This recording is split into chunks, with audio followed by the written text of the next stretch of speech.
Chapter 22. Jonathan Harker's Journal. 3rd of October. As I must do something or go mad, I write this diary. It is now 6 o'clock, and we are to meet in the study in half an hour and take something to eat, for Dr. Van Helsing and Dr. Seward are agreed that if we do not eat, we cannot work our best. Our best will be, God knows, required today.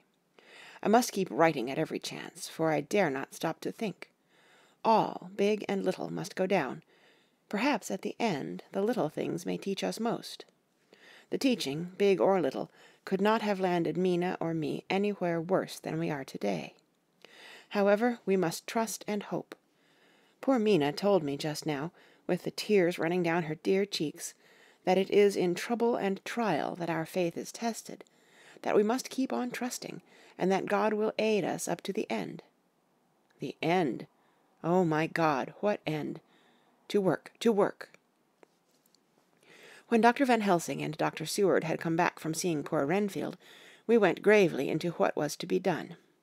First, Dr. Seward told us that when he and Dr. Van Helsing had gone down to the room below, they had found Renfield lying on the floor, all in a heap.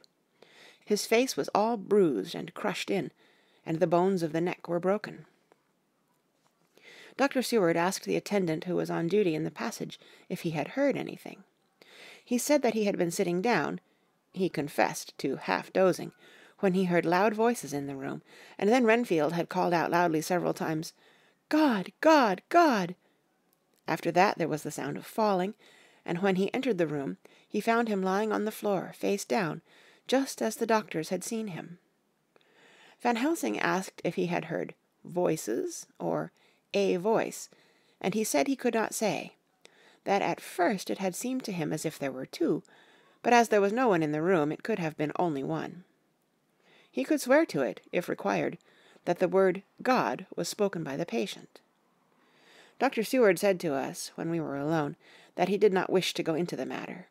The question of an inquest had to be considered, and it would never do to put forward the truth, as no one would believe it. As it was, he thought that on the attendant's evidence he could give a certificate of death by misadventure in falling from bed. In case the coroner should demand it, there would be a formal inquest, necessarily to the same result.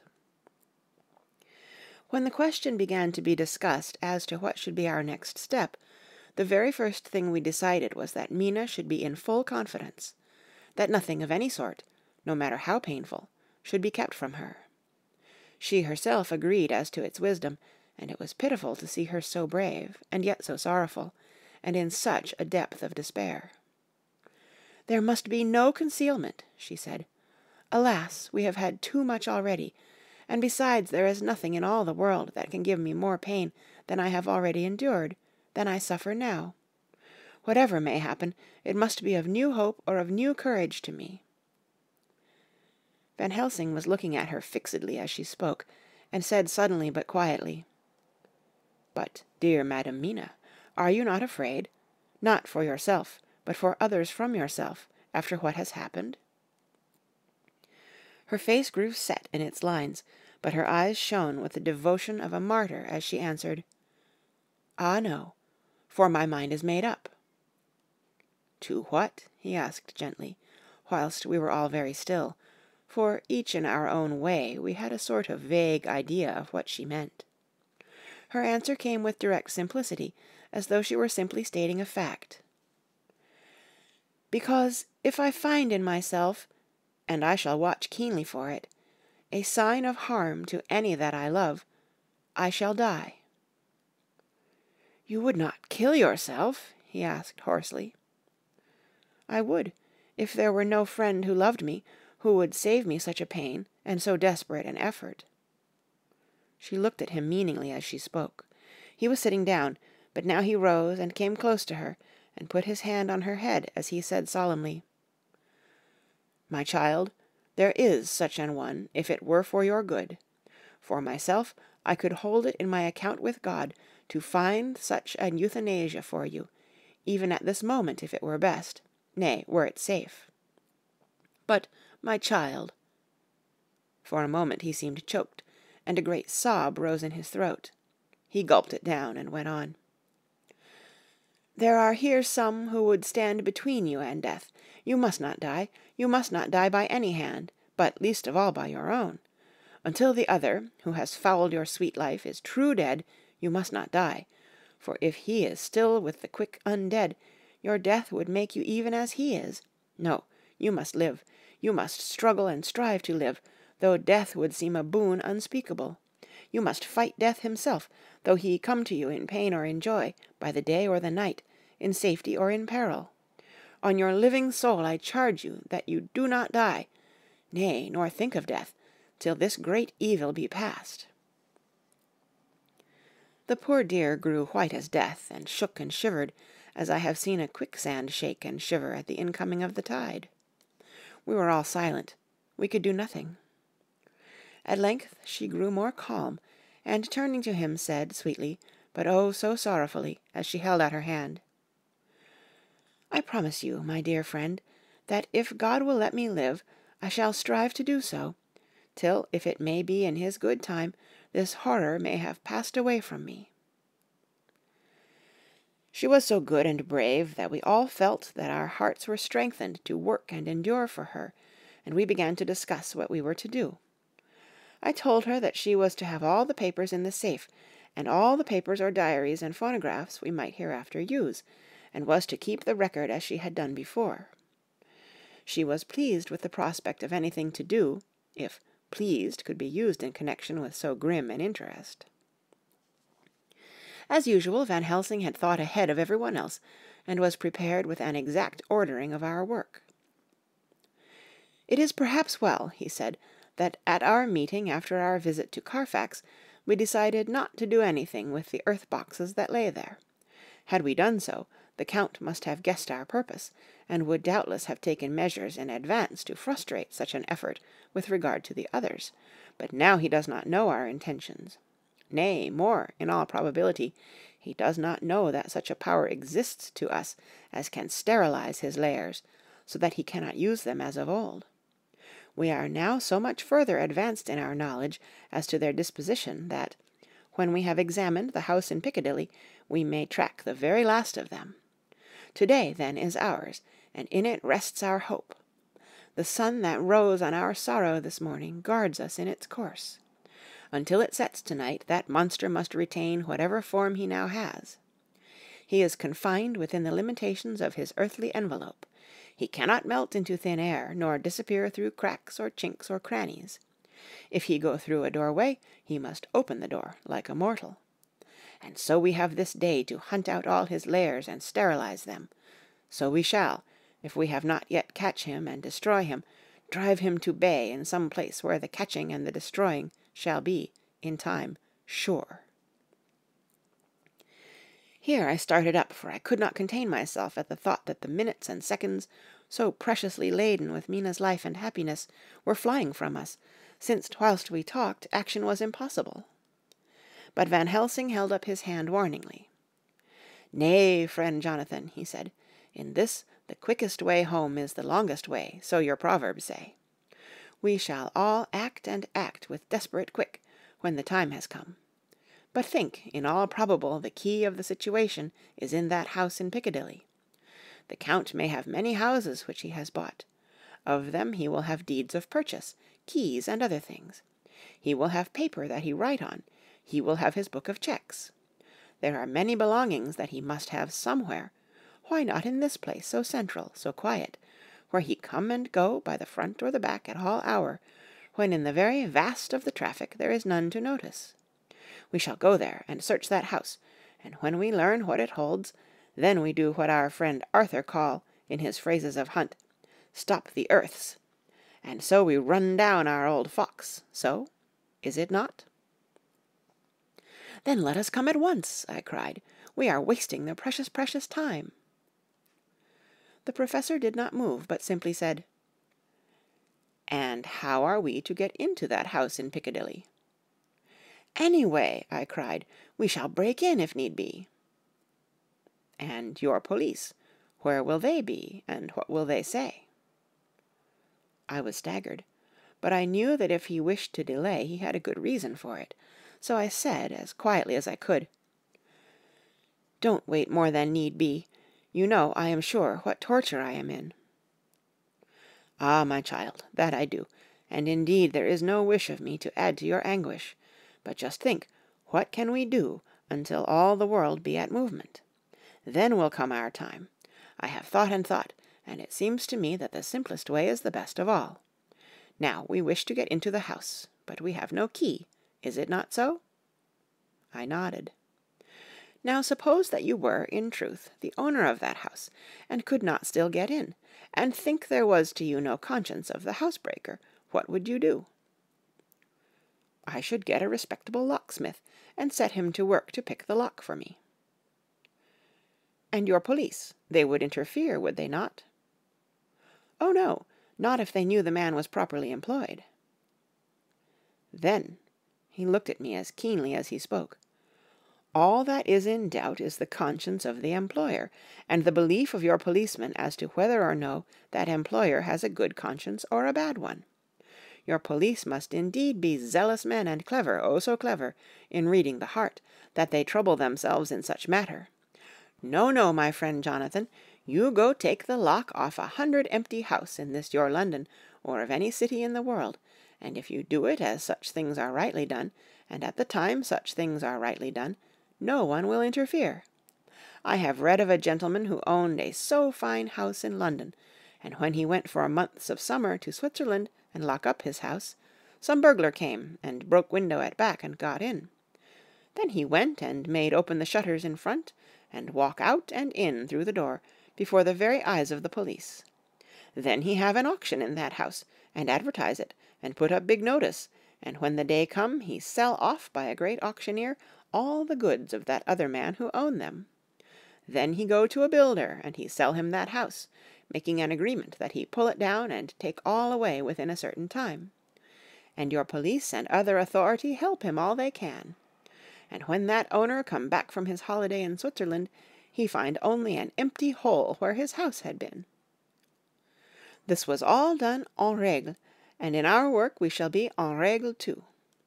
We shall not go so early that the policemen who have then little to think of shall deem it strange, but we shall go after 10 o'clock, when there are many about, and such things would be done were we indeed owners of the house." I could not but see how right he was, and the terrible despair of Mina's face became relaxed a thought. There was hope in such good counsel. Van Helsing went on. "When once within that house we may find more clues. At any rate, some of us can remain there whilst the rest find the other places where there be more earth-boxes, at Bermondsey and Mile End." Lord Godalming stood up. "I can be of some use here," he said. "I shall wire to my people to have horses and carriages where they will be most convenient." "Look here, old fellow," said Morris.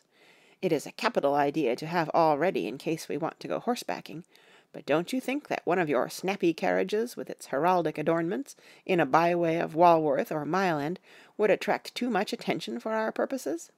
It seems to me that we ought to take cabs when we go south or east, and even leave them somewhere near the neighbourhood we are going to." "Friend Quincy is right," said the Professor. "His head is what you call in plane with the horizon. It is a difficult thing that we go to do, and we do not want no peoples to watch us, if so it may." Mina took a growing interest in everything, and I was rejoiced to see that the exigency of affairs was helping her to forget for a time the terrible experience of the night. She was very, very pale, almost ghastly, and so thin that her lips were drawn away, showing her teeth in somewhat of prominence. I did not mention this last, lest it should give her needless pain, but it made my blood run cold in my veins to think of what had occurred with poor Lucy when the Count had sucked her blood. As yet there was no sign of the teeth growing sharper, but the time as yet was short, and there was time for fear. When we came to the discussion of the sequence of our efforts and of the disposition of our forces, there were new sources of doubt. It was finally agreed that before starting for Piccadilly we should destroy the Count's lair close at hand. In case he should find it out too soon, we should thus be still ahead of him in our work of destruction, and his presence in his purely material shape, and at his weakest, might give us some new clue. As to the disposal of forces, it was suggested by the Professor that, after our visit to Carfax, we should all enter the house in Piccadilly, that the 2 doctors and I should remain there, whilst Lord Godalming and Quincey found the lairs at Walworth and Mile End, and destroyed them. It was possible, if not likely, the Professor urged, that the Count might appear in Piccadilly during the day, and that if so we might be able to cope with him then and there. At any rate, we might be able to follow him in force. To this plan I strenuously objected, and so far as my going was concerned, for I said that I intended to stay and protect Mina. I thought that my mind was made up on the subject, but Mina would not listen to my objection. She said that there might be some law matter in which I could be useful, that amongst the Count's papers might be some clue which I could understand out of my experience in Transylvania, and that, as it was, all the strength we could muster was required to cope with the Count's extraordinary power. I had to give in, for Mina's resolution was fixed. She said that it was the last hope for her that we should all work together. As for me, she said, I have no fear. Things have been as bad as they can be, and whatever may happen must have in it some element of hope or comfort. Go, my husband. God can, if he wishes it, guard me as well alone as with any one present. So I started up, crying out, Then in God's name let us come at once, for we are losing time. The Count may come to Piccadilly earlier than we think. Not so, said Van Helsing, holding up his hand. But why? I asked. Do you forget, he said, with actually a smile, that last night he banqueted heavily and will sleep late? Did I forget? Shall I ever? Can I ever? Can any of us ever forget that terrible scene? Mina struggled hard to keep her brave countenance, but the pain overmastered her, and she put her hands before her face and shuddered, whilst she moaned. Van Helsing had not intended to recall her frightful experience. He had simply lost sight of her, and her part in the affair, in his intellectual effort. When it struck him what he said, he was horrified at his thoughtlessness, and tried to comfort her. "Oh, Madam Mina," he said, "dear, dear Madam Mina, alas, that I of all who so reverence you should have said anything so forgetful. These stupid old lips of mine and this stupid old head do not deserve so, but you will forget it, will you not?" He bent low beside her as he spoke. She took his hand, and looking at him through her tears, said hoarsely, "No, I shall not forget, for it is well that I remember, and with it I have so much in memory of you that is sweet, that I take it all together. Now, you must all be going soon. Breakfast is ready, and we must all eat, that we may be strong." Breakfast was a strange meal to us all. We tried to be cheerful and encourage each other, and Mina was the brightest and most cheerful of us. When it was over, Van Helsing stood up and said, "Now, my dear friends, we go forth to our terrible enterprise. Are we all armed, as we were on that night when first we visited our enemy's lair? Armed against ghostly as well as carnal attack?" We all assured him. "Then it is well. Now, Madam Mina, you are in any case quite safe here until the sunset, and before then we shall return, we shall return. But before we go, let me see you armed against personal attack. I have myself, since you came down, prepared your chamber by the placing of things of which we know, so that he may not enter. Now let me guard yourself. On your forehead I touch this piece of sacred wafer, in the name of the Father, the Son, and—" There was a fearful scream, which almost froze our hearts to hear. As he had placed the wafer on Mina's forehead, it had seared it, had burned into the flesh, as though it had been a piece of white-hot metal. My poor darling's brain had told her the significance of the fact as quickly as her nerves received the pain of it, and the two so overwhelmed her that her overwrought nature had its voice in that dreadful scream. But the words to her thought came quickly. The echo of the scream had not ceased to ring on the air when there came the reaction, and she sank on her knees on the floor in an agony of abasement. Pulling her beautiful hair over her face, as the leper of old his mantle, she wailed out, "Unclean, unclean! Even the Almighty shuns my polluted flesh. I must bear this mark of shame upon my forehead until the judgment day." They all paused. I had thrown myself beside her in an agony of helpless grief, and putting my arms around held her tight. For a few minutes our sorrowful hearts beat together, whilst the friends around us turned away their eyes that ran tears silently. Then Van Helsing turned and said gravely, so gravely that I could not help feeling that he was in some way inspired, and was stating things outside himself, "It may be that you may have to bear that mark till God himself see fit, as he most surely shall, on the judgment day, to redress all wrongs of the earth, and of his children that he has placed thereon. And oh, Madam Mina, my dear, may we who love you be there to see, when that red scar, the sign of God's knowledge of what has been, shall pass away, and leave your forehead as pure as the heart we know. For so surely as we live, that scar shall pass away, when God sees right to lift the burden that is hard upon us. Till then we bear our cross, as his Son did in obedience to his will. It may be that we are chosen instruments of his good pleasure, and that we ascend to his bidding as that other through stripes and shame, through tears and blood, through doubts and fears, and all that makes the difference between God and man." There was hope in his words and comfort, and they made for resignation. Mina and I both felt so, and simultaneously we each took one of the old man's hands and bent over and kissed it. Then without a word we all knelt down together, and, all holding hands, swore to be true to each other. We men pledged ourselves to raise the veil of sorrow from the head of her whom, each in his own way, we loved, and we prayed for help and guidance in the terrible task which lay before us. It was then time to start, so I said farewell to Mina, a parting which neither of us shall forget to our dying day, and we set out. To one thing I have made up my mind. If we find out that Mina must be a vampire in the end, then she shall not go into that unknown and terrible land alone. I suppose it is thus that in old times one vampire meant many. Just as their hideous bodies could only rest in sacred earth, so the holiest love was the recruiting sergeant for their ghastly ranks.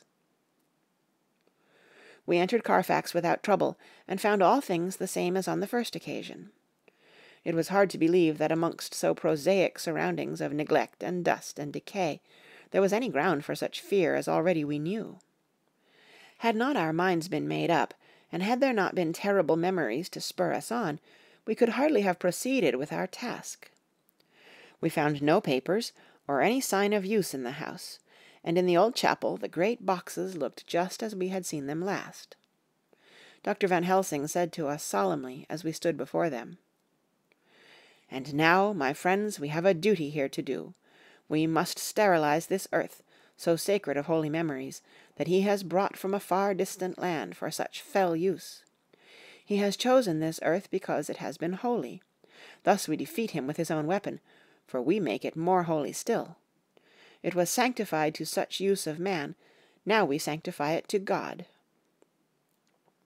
As he spoke he took from his bag a screwdriver and a wrench, and very soon the top of one of the cases was thrown open. The earth smelled musty and close, but we did not somehow seem to mind, for our attention was concentrated on the professor. Taking from his box a piece of the sacred wafer, he laid it reverently on the earth, and then shutting down the lid began to screw it home, we aiding him as he worked.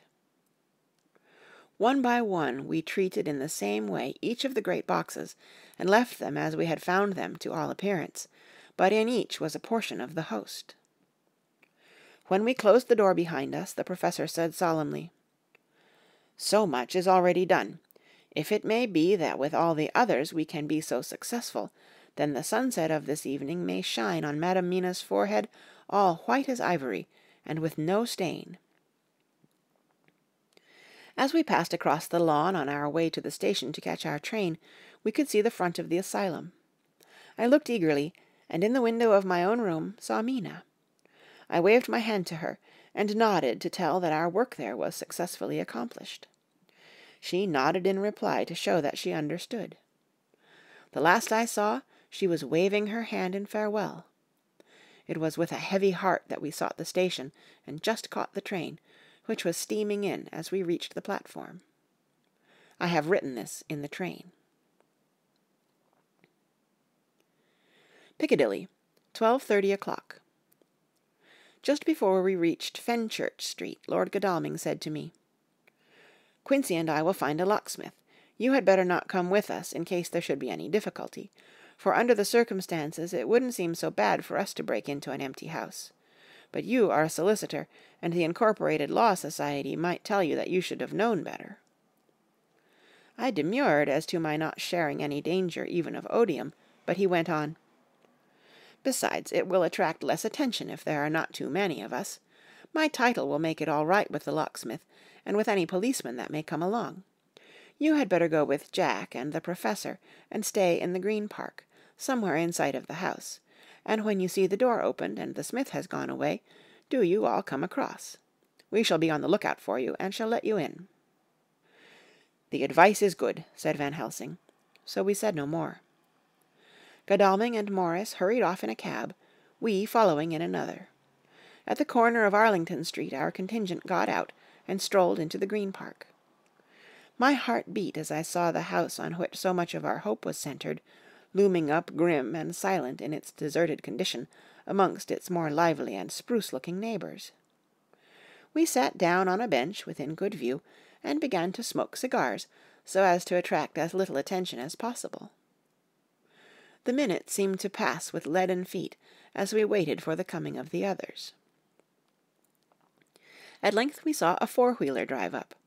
Out of it, in leisurely fashion, got Lord Godalming and Morris, and down from the box descended a thick-set working-man with his rush-woven basket of tools.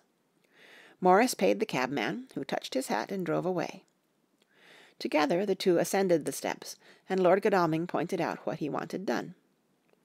The workman took off his coat leisurely and hung it on one of the spikes of the rail, saying something to a policeman who just then sauntered along. The policeman nodded acquiescence, and the man kneeling down placed his bag beside him. After searching through it, he took out a selection of tools which he produced to lay beside him in orderly fashion. Then he stood up, looked into the keyhole, blew into it, and turning to his employers made some remark. Lord Godalming smiled, and the man lifted a good-sized bunch of keys. Selecting one of them, he began to probe the lock, as if feeling his way with it. After fumbling about for a bit, he tried a second and then a third. All at once the door opened under a slight push from him, and he and the two others entered the hall. We sat still. My own cigar burnt furiously, but Van Helsing's went cold altogether. We waited patiently as we saw the workman come out and bring his bag. Then he held the door partly open, steadying it with his knees, whilst he fitted a key to the lock. This he finally handed to Lord Godalming, who took out his purse and gave him something. The man touched his hat, took his bag, put on his coat, and departed. Not a soul took the slightest notice of the whole transaction. When the man had fairly gone, we three crossed the street and knocked at the door. It was immediately opened by Quincey Morris, beside whom stood Lord Godalming, lighting a cigar. "The place smells so vilely," said the latter as we came in. It did indeed smell vilely, like the old chapel at Carfax, and with our previous experience it was plain to us that the Count had been using the place pretty freely. We moved to explore the house, all keeping together in case of attack, for we knew we had a strong and wily enemy to deal with, and as yet we did not know whether the Count might not be in the house. In the dining-room, which lay at the back of the hall, we found 8 boxes of earth. 8 boxes only out of the 9 which we sought. Our work was not over, and would never be until we should have found the missing box. First we opened the shutters of the window which looked out across a narrow stone-flagged yard at the blank face of a stable, pointed to look like the front of a miniature house. There were no windows in it, so we were not afraid of being overlooked. We did not lose any time in examining the chests. With the tools which we had brought with us, we opened them, one by one, and treated them as we had treated those others in the old chapel. It was evident to us that the Count was not at present in the house, and we proceeded to search for any of his effects. After a cursory glance at the rest of the rooms, from basement to attic, we came to the conclusion that the dining-room contained any effects which might belong to the Count, and so we proceeded to minutely examine them. They lay in a sort of orderly disorder on the great dining-room table. There were title deeds of the Piccadilly house in a great bundle, deeds of the purchase of the houses at Mile End and Bermondsey, note-paper, envelopes, and pens and ink. All were covered up in thin wrapping paper to keep them from the dust. There were also a clothes-brush, a brush and comb, and a jug and basin, the latter containing dirty water which was reddened as if with blood. Last of all was a little heap of keys of all sorts and sizes, probably those belonging to the other houses. When we had examined this last find, Lord Godalming and Quincey Morris, taking accurate notes of the various addresses of the houses in the east and the south, took with them the keys in a great bunch, and set out to destroy the boxes in these places. The rest of us are, with what patience we can, waiting their return, or the coming of the Count.